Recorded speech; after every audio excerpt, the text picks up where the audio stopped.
बिस्मिल्लाहिर्रहमानिर्रहीम। अस्सलाम वालेकुम दोस्तों, career counselling with Ayaz Kapoor में आपको खुश आमदीद कहता हूँ। ज़राअत चूँकि हमारे पाकिस्तान का सबसे बड़ा शोबा है, किसान का जो सारा दारोमदार है वो ज़राअत पर ही होता है।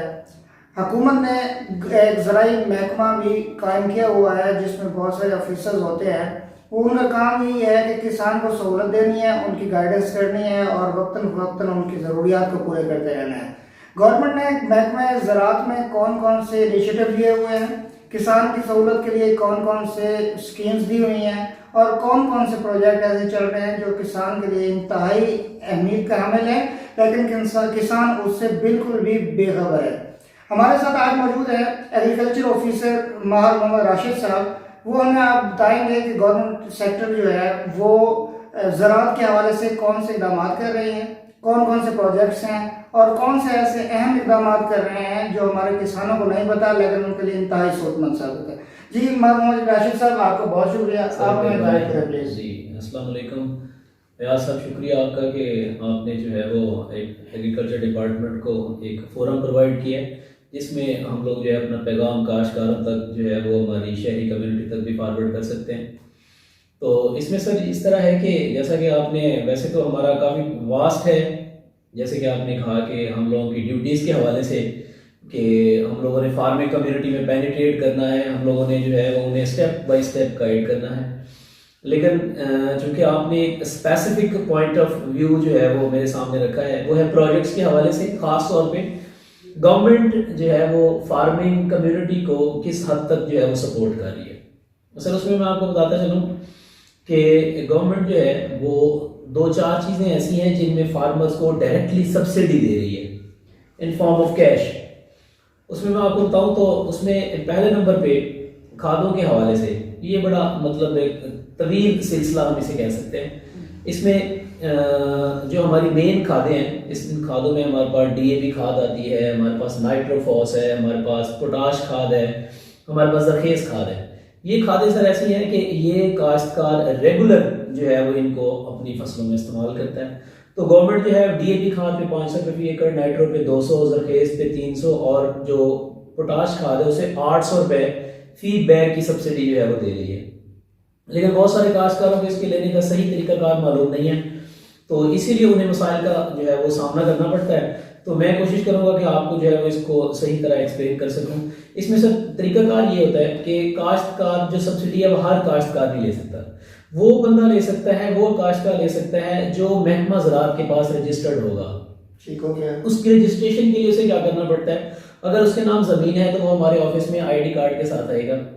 हम लैंड रिकॉर्ड अथॉरिटी और नादरा के साथ हमारा जो है वो आप कह सकते हैं इंटरलिंक्ड है।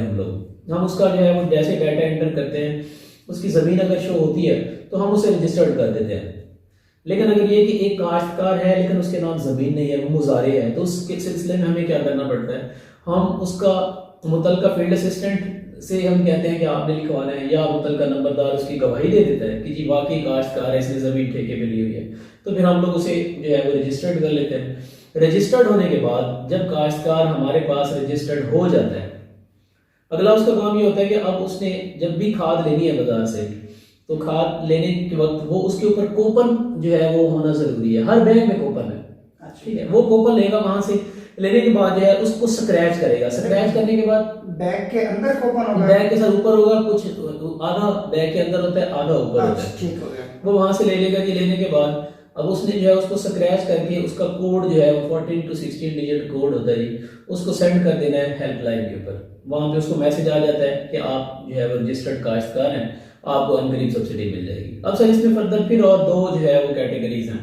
कुछ काश्तकार ऐसे हैं जो जिनके नाम ज़मीन होती है, जो हमारी तरफ से वेरीफाइड है, उन्हें फौरन सब्सिडी मिल जाती है। कुछ ऐसे हैं जिनको उस वक्त सब्सिडी नहीं मिलती, वो उनका रिकॉर्ड हमारे पास आ जाता है ऑफिशियल टैब के अंदर, ठीक है। ऑफिशियल टैब में फिर हम उनका रिकॉर्ड चेक करके, ठीक है, फिर हम उनकी वेरिफिकेशन करते हैं फिर उन्हें उसकी अमाउंट मिल जाती है। एक काश्तकार को सर इस तरह सब्सिडी की मद में जो है वो 15,000 रुपये तक, 14,000 रुपये खादों के साथ और तकरीबन 8,000 रुपये जो है वो आप पोटाश खादों की मद में, यानी 20,000 रुपये तक की अमाउंट एवरेज काश्तकार जो है वो एक सब्सिडी की मद में वसूल कर सकता है। तो इस सिलसिले में पोटाश के साथ साथ दूसरी, जैसे आपने बात की सब्सिडी के हवाले से, खादों के साथ साथ दूसरी जो सब्सिडी गवर्नमेंट दे रही है सर, वो कैनोला की भी दे रही है। अच्छा। हाँ, कैनोला के हवाले से सर मैं इसमें आपको मैं बताना चाहूँ कि कैनोला हमारे मुल्क की, आप ऐसे समझ सकते हैं कि एक ऑयल सीड खराब है। आप ये देख लीजिए, हम लोग जब बाजार से कुकिंग ऑयल लेने जाते हैं तो सबसे महंगा मेरे ख्याल में कैनोला कुकिंग ऑयल है। और इसका मैं आपको बताऊं कि इसकी तरीकाकार जो है वो इतना सादा है कि आप बाजार से जैसे ही कैनोला आपने काश्त करवाया है उसको आप परचेज करते हैं। आप परचेज करने के बाद उसे सिर्फ प्रोसेस करने का बड़ा आसान सा तरीका है। जब आप उसे प्रोसेस कर लेंगे तो आप उस ऑयल के घर में इस्तेमाल कर सकते हैं। अच्छा। इस पे गवर्नमेंट जो है वो 5,000 फी एकड़ के हिसाब से सब्सिडी दे रही है। इसके बीज के ऊपर कूपन होता है ताकि हम क्या कर सकें, हम इस कैनोला की कल्टीवेशन को फार्मिंग कम्युनिटी में बढ़ाएं और हम अपनी 80% जो ऑयल की रिक्वायरमेंट है हमारी, ठीक है, ईटेबल जिनको हम लोग कहते हैं, वो हम लोग इंपोर्ट करते हैं और हमारे मुल्क का बहुत सारा पैसा हम उसके ऊपर लगाते हैं। अच्छा, जैसे आपने कहा कि 5,000 फी एकड़ देते हैं, तो इसमें कोई ऐसी हद भी है कि इतने एकड़ वाला किसान इस सब्सिडी से फायदा उठा सकता है और जिसकी मैक्सिमम या मिनिमम कोई इसमें कोई बाउंड्री सीलिंग वगैरह है? जी बिल्कुल सर, आपने अच्छा सवाल पूछा है। इसमें जो है वो कैनोला के लिए नहीं है। अच्छा, ठीक जी, क्योंकि कैनोला को हमने मैक्सिमम प्रमोट करना है कि आप जो है वो जितना ज्यादा एकड़ पे लगा सकते हैं आप लोग, यानी कम से कम भी ले सकते हैं, ज्यादा से ज्यादा वाला। और जो दूसरी जो खादों में और ये सब्सिडी जो है ये नॉर्मली जो है वो 12.5 एकड़ से जो छोटे काश्तकार हैं उन्हें जो है वो मोबिलाइज करने के लिए ये किया जाता है। तो उस सिलसिले में हम लोग जो है वो रजिस्ट्रेशन ही ज्यादातर उन्हीं काश्तकारों की करते हैं जिनकी जमीन 12.5 एकड़ से कम होती है। अच्छा मार्शल, मैं आपसे एक रिक्वेस्ट करूंगा कि हमारे किसान भाई, आपको पता है कि कम पढ़े लिखे होते हैं, आप फिंगर टिप्स पे 3-4 ऐसे बातें बता दें कि ये सब्सिडी अवेल करने का प्रोसेस क्या है, ताकि ब्रीफली, ताकि उनको पता हो, ये 2-4 मिनट अगर सुन लें और वो समझ लें और आपके पास आके फायदा उठा लें।